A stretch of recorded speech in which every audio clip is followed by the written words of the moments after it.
Rotation should begin somewhere between toe touch and heel plant, and the rotation will be activated or triggered by our back elbow. If we look up here at Alex Rodriguez, you will see that he will go into rotation almost at the onset of toe touch. His back elbow will start working down underneath his hands and moving forward, sending a signal to his hips to go into rotation. If we look over here at Jason Giambi, he will not go into rotation until almost heel plant. But again, you will see his elbow working back underneath his hands and moving forward, initiating the hips into rotation.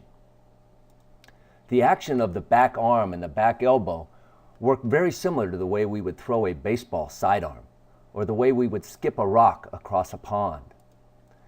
The back elbow will start leading back and our hips will want to go into rotation almost automatically. In fact, if we get the action of our back arm correct, we shouldn't have to worry about the rotation of our hips. The principle to look at in your swing is to look to make sure that this elbow closes the gap on this hip prior to the onset of rotation. If we move our video forward a few frames until the hips start rotating and draw a second line, you can see that the elbow has closed that gap, which is going to allow us to have a good connection of our upper body and our lower body later on in our swing.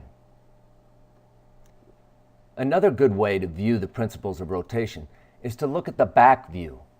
Here we have two film clips of Alex Rodriguez at toe touch. If we move forward in the swing just a few frames, you can see on the screen on the left that Alex has already made the decision to stop his swing and to stop his elbow, keeping his hips from going into rotation, even though he has continued through to heel plant. On the screen on the right, you can see that the elbow has closed the gap on the hip and the hips have gone into rotation. There are three principles of rotation that we need to remember. The first one is that the back elbow initiates the forward swing and activates the hips into rotation.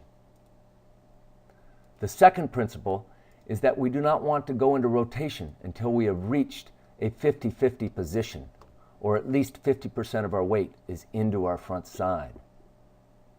The third principle to remember is that the front hip joint is the pivot point for all our rotation. This is where all the action is. All the rotation occurs around this point. If any of these principles do not match your swing, please go to the lesson on rotation.